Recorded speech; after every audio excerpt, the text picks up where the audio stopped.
Hi guys, and welcome to another episode of Love Learns. We're back again with the Bridgerton season 3 part 1 analysis, and this time we're going to be talking a little bit more about Will and Alice Mondrich. I think now that we're going into the second part, I think tomorrow we're going to have the second part of season 3. I think this is just what I've seen about Will and Alice. I don't think there's much like commentary on them because they don't seem like such a big part of the story in season 3. But I think from season 1 to season 3 part 1, you see their story being developed throughout those 2.5 seasons. So I just wanted to give a little bit of intake from what I've noticed so far from their relationship and how it seems like they've shaped themselves into society a little bit, and how they see life a little bit through their lens. So I'm going to start with Will, who is the head of the house in that relationship, and we see that he is a boxer. He's married to Alice. They have 3 kids together. We also see him working hard for his family.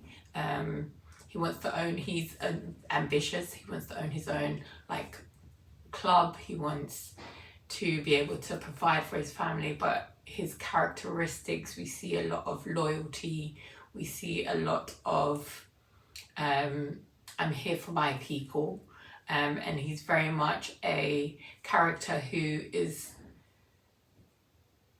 there for supporting other people. So first we see him supporting the Duke when it comes to the duel with Daphne's brothers, and he insists that he wants to be the second, even though the Duke's like, no, you don't need to be there. And then we also see this supportive side as well. After that scene, we see the Duke also drunk on the streets, and we see Will taking him in and bringing him into his family, even though it's not the luxury that the Duke is used to, but because he's very close friends with him, he's adapted that into it. We also see a character who is willing to do anything and has quite high levels of integrity, but is also very switched on to where he knows where that integrity ends and where the practical part of things need to start. So we see that when he's with Lord Featherington, and him asking him to rig the game in order for him to gain some money from his bets and sharing it 50-50 with him. Initially we see him saying no, that's not the kind of person he is, but over time we start to see him recognizing that in order for him to move out of his current situation, he would need to and actually feed into the drive that he has of setting up his own club.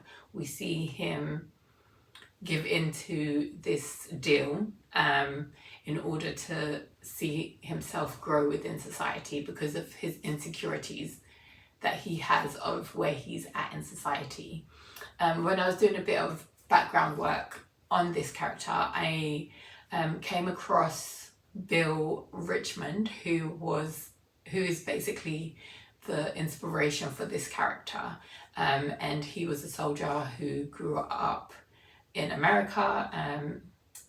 He grew up as a slave in America and became a soldier for the UK, for Britain, because he was spotted to be a good fighter, and when he came over to the UK, fought in the war, and then ended up becoming a really famous boxer, winning loads of games, and also ended up coaching and training people to be a boxer, a really well-known boxer, but throughout his story we see that he's not really accepted by society because he's black. And so he always had to keep on going back and forth into boxing just to kind of make ends meet. But just to say the parallels in those two characters is we see that there is this need for them to, this understanding that their place in society isn't certain because of who they are. So they try to overcompensate in other areas. And then we have Alice's wife, who is portrayed as a very supportive, very encouraging, but very direct wife, who I think a lot of people can relate to, because she sees the bigger picture, but she's not solely focused on the bigger picture. She also sees the little details within that bigger picture to help support Will and his decisions. But she also knows how to tell them as it is. We see in a scene where she's with Will and the Duke, and she's telling him how it is in front of the Duke. Like, it's very, this is it, and that's how we live, and this is the standard that we're at. So in season 3, when we get to season 3, we start to see them having to shift away from their own ideals and their own mindset, because they've been gifted this inheritance. Well, their son has been gifted this inheritance, so they're kind of in charge until he's 18. And we see this shift between the couple. Even though they're a very healthy couple, we see the shift of one person still wanting to have their own identity and their own autonomy, which is Will. We see him wanting to hold on to his club and stick to what has brought them to where they are at. And then we have Alice, who also wants to accept the gift of her aunt, who gifted the inheritance to her son, so that she's just accepted into society just because she's inherited something. So we see a real shift between the two, and the relationship between the two, we can see them having conflict over this, but not allowing that conflict to break their relationship. We see that conflict just fueling their storyline, basically. We see it just trying to we see it fueling their storyline, in order for us to have an idea of how hard it could be to make that decision of having your own autonomy, but also feeling like you want to belong. And I think a lot of people have that internal drama of, I want to belong to a group, but I also want to be myself. And there is a happy medium, but sometimes as people we tend to see the extremes. It's either I follow or I'm a loner and do my own thing. But until you find that balance of how can I bring who I am into this area, or find my people in this area, you start off by, they start off in this season, they start off by being completely thrown into this society that they have to try and belong into because they're here now. But we also see them go from the extreme of we do things ourselves to and we have our own way of doing things, to okay, we have to conform to what people are saying we have to do, to like when they first come into the house and they are told that they need to be in separate rooms, they're like, okay, we're just going to do what society says. And then we see Alice also saying that she doesn't want to change the outfits that her aunt, that she's inherited from her aunt, because she wants to keep, she doesn't want to change too much or rattle too many feathers. So if she just stays in the same clothes and just seems like she's replacing her aunt in the same capacity, it wouldn't feel like such a big change because everyone know them as the boxer and the boxer's wife who own a bar. So she's trying to take on a whole new identity in like holding on to her aunt's legacy a little bit. But then we see how Benedict comes to Will, and we see how that relationship ends up fueling them understanding their place within society as a married couple, not just as people who have inherited something. So sometimes I think when we are in these kinds of situations, we try to do what everyone else is doing. But then when we start to do those things, I think the people who are most authentic to themselves, which I think Benedict is a great example of this, where he just does what he feels is the right thing to do in certain situations.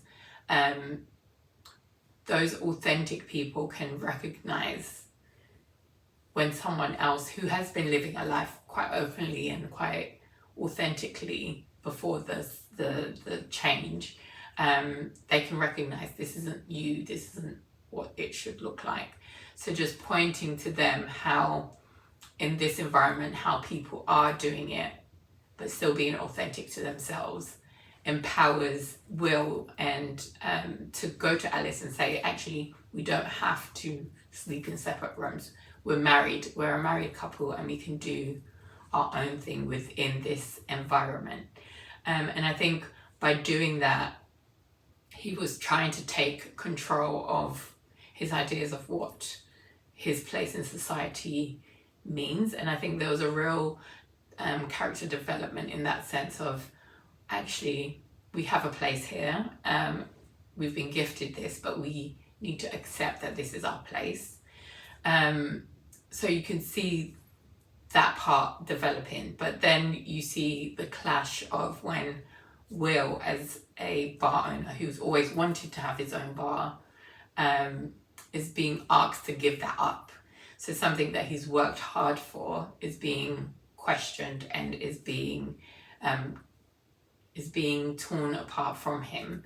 And he believes that's a part of him. He believes that that's what it's part of his purpose. Like he threw that fight in order to provide for his family, and that aspect of him being a bar owner is his provision for his family. And he doesn't want to give it up. And we see this conflict creeping into the marriage that him and Alice have, which from season 1 has been a very strong, very supportive, very compassionate, very intentional marriage, full of love and full of respect for the both of them. And we see that shift now that they have this inheritance, how they're going to have to navigate their own dynamic within a different setting, and with the pressures of outside noise getting into the relationship. Because I think when they were in their bar, in their own house, they knew everything that they were comfortable with that, they knew how to work with that, they both came from similar backgrounds. But now that they're in another area of society where they have to conform to some extent to where their place is, there's a little bit more contention because there's a lot more eyes on them rather than them having the mentality that, oh, we're just doing what we're doing in this setting. So I think now that they are in this this setting, we can see a little bit of them trying to work out their place. And in relationships, things like this happen. We get to a place in a relationship where there's a shift. It's either you have kids, or there's also a shift of a new job, or you're moving to another part of the country, or you're moving away from family, and there's so many, or you're even going from a relationship into marriage.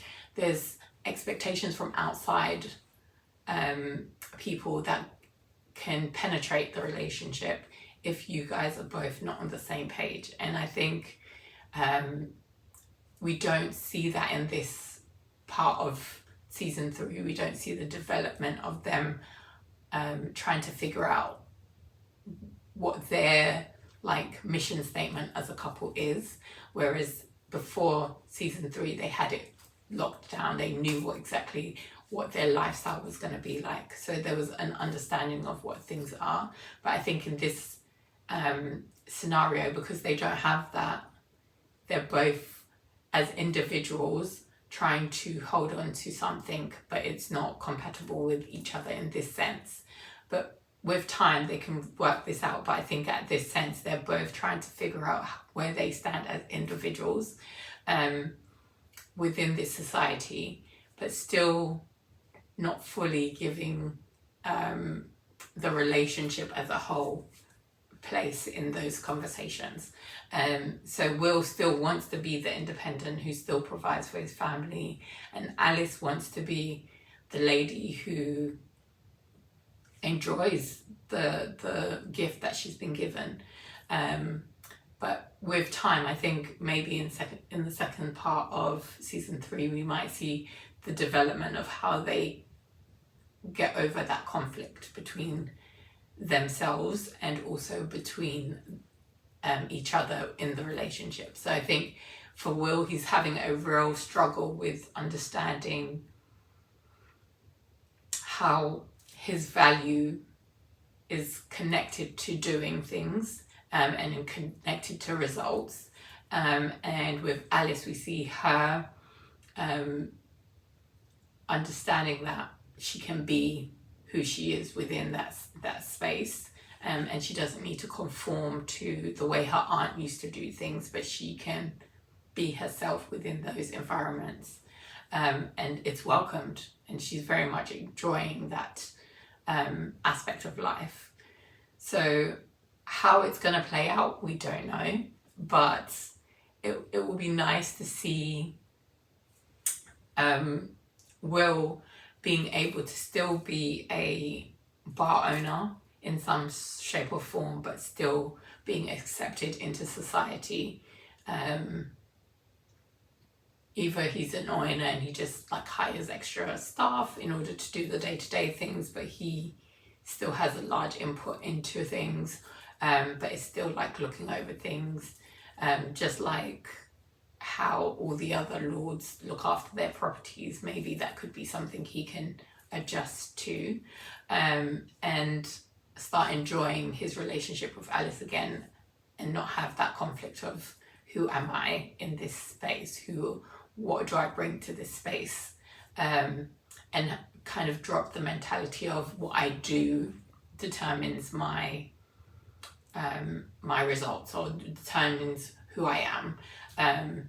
Whereas we can see that with Alice, she's already there. She knows that her being herself in that environment, she's already been accepted by Lady Danbury and found a friend in Lady Danbury.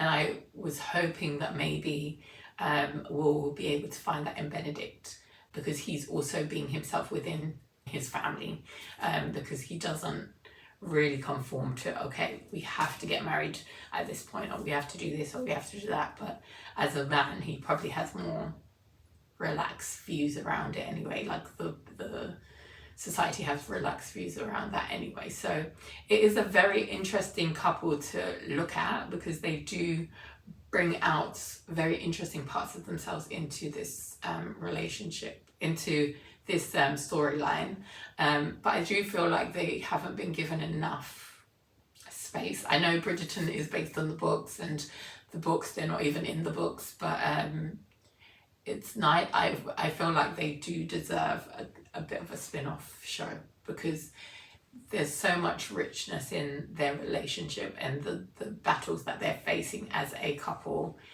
who have come from a lower class into a higher class, and having to navigate through that, because it's a lot shifting as parents, shifting from a married couple to parents, or a couple to parents, or from being in a relationship to being married. I think those things we all see in our in our lifetime, and knowing how to navigate those things, or even starting a new job and being thrust into like a promotion, or all these little things we deal with on a day-to-day basis, but sometimes we don't see how the internal dialogue that we have influences the decisions that we make. And I think this is a good example of how those things can happen. And in this case, we see Will very much so being brought up or being raised or growing up to understand that hard work equals results, and just being given something isn't good enough. And we see it in the beginning as well, when the Duke asks him, why didn't he ask for money? And he's like, I'm not a charity case, like I can't just take something. But in this season we see he's given something and he has no choice but to accept it, and his relationship with receiving has very much been highlighted in this situation. And I can't wait to see part 2, so I'm looking forward to the episode tomorrow, just to kind of get an idea as to where it takes him and the character development that he's going to end up gaining through this. So I'm looking forward to it, guys. So on that note, guys, I will see you later, and have a lovely, lovely, lovely week. Take care, guys. Bye.